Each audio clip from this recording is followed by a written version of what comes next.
Welcome to NYNJPA Weather, your weather source for the Northern Mid-Atlantic. I'm your meteorologist, Stephen DiMartino. I decided to wait until this afternoon because I wanted to see the latest model guidance and also the latest observations to get a better idea of what to expect for later on this week. And boy, do we have a lot to discuss for later on this week. Now, I always say, before we can discuss what we can expect in the future, we have to know where we came from and where we are right now. Where we are right now in the Atlantic is basically an east-based negative NAO pattern with a strong upper level low that is slowly drifting north-northeast over northeastern Canada. Notice for the most part that our ridge really doesn't extend into Canada at all. It pretty much goes on to the east coast of Greenland, all the way on the northeast corner over there. And we also have in green our subtropical jet stream with several disturbances moving along pretty quickly. And it pretty much is a zonal pattern across the southern plains off towards the southern mid-Atlantic coast. So we're getting these disturbances rapidly moving east, and we have a strong upper level low that is suppressing the disturbances moving across the southern tier. That's part one. Let's take a look at the Pacific though. Over the Pacific, what we have are several disturbances circled in red. Basically a train of disturbances moving from the Central Pacific right into the west coast of the United States. These disturbances will continue their track towards the eastern United States over the next several days and create some rather unsettled weather conditions. But what's important here is to note is that we have a progressive Pacific pattern. There really isn't much in the way of high latitude blocking over the Pacific. And that makes it rather difficult for a negative NAO pattern to remain in place. Even more of a difficult issue is the fact that we also have a new polar vortex developing over Siberia, which basically means that all of the cold air, the really cold air, is going to be trapped on the other side of the globe. So what we have in place here is a progressive Pacific pattern and a changing North Atlantic pattern. Now I want you to keep that in mind for later on in this video. The surface map as of 4 p.m. clearly shows high pressure in control over much of the eastern United States. There's an area low pressure over the Florida Panhandle that is producing a lot of heavy rain and thunderstorms over Florida. Canceled my Met game. And it's moving towards the southeast coast and will exit out into the Atlantic. We also have a developing area low pressure over the eastern Rockies that will track across the country and start to impact the northern mid-Atlantic Wednesday night into Thursday morning. The main impact over the next several days, of course, will be high pressure, which will keep temperatures slightly below normal in the 40s and lower 50s, and dry conditions all the way through Wednesday afternoon.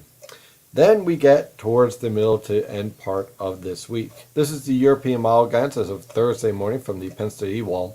Now, I'm starting out with 500 millibars because pretty much all the model guidance agrees with this general overview of the 500 millibar pattern. We have a positive Arctic oscillation, which means all the cold air is trapped up in northern Canada. We have a positive North Atlantic oscillation, which means there's no blocking in the Atlantic, and we have a progressive pattern in the Atlantic. And we also have several disturbances coming into the west coast, which is a progressive Pacific pattern. All of these features are very important to keep in mind because this type of pattern does not support a major storm. It supports several low pressure systems moving through the northern mid-Atlantic in very unsettled weather conditions, but not a major storm because there's no way for any of these disturbances to slow down. The minute one reaches the northern mid-Atlantic, there's another one right on its tail moving through the country. And that's very important when we're discussing what type of weather we can expect later on this week. Now on Thursday morning, I want to point out that our 850 millibar temperatures are marginal at best for any type of frozen precipitation. Along the coast, temperatures are just going to be way too warm for anything other than rain. Meanwhile, further into the interior, above 500 feet, there could be some light snow. I stress the word light here, and also it's really not going to be all that impressive because the low pressure system is going to be primarily forced to the south of the northern mid-Atlantic. So I think the brunt of any precipitation on on Thursday morning will be mostly along the immediate coast. At the surface on Thursday morning, very key feature here. Notice that the primary center of the high pressure system is located over Bermuda and not over the northern Atlantic. That is a telltale sign of a positive NAO pattern developing. And there really isn't much support for any cold air. You notice that there really isn't much of a cade developing at all with this low pressure system. So this low exits to the east-northeast. A little bit of rain along the coast. By Thursday afternoon, for all you going to the Yankee game, dry conditions generally be expected, although cloudy and a bit raw and cool. Moving forward again, here we are Friday morning. Again, a positive NAO pattern, progressive pattern in the Atlantic, progressive pattern in the Pacific.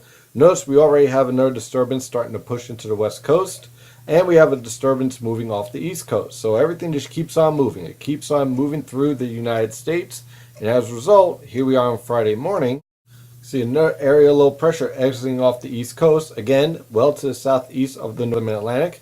The majority of the precipitation is going to be focused along the coast. Could be a little bit of light, wet snow over the interior, especially above elevations of 500 feet. But for the most part, this is another progressive low with generally around 1,000 millibars. Not all that impressive, with some showers on Friday morning, clearing out on Friday afternoon. But the GFS and a few other models try to produce a very powerful storm on Friday night. Well, let's look at the 500 millibar pattern on the GFS and see if this is a reasonable solution. Now remember what I said about all the models. They generally agree at the 500 millibar pattern. Notice on the GFS model, we have a positive NAO. We have an upper low over Greenland, so we clearly do not have a ridge anywhere over Greenland. And in fact, we have a ridge over the Canadian Maritime. So we're dealing with a very progressive system.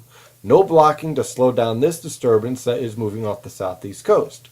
Further, we have even more disturbances on its tail over, well out into the Pacific, another one entering the west coast, and another one over the northern plains.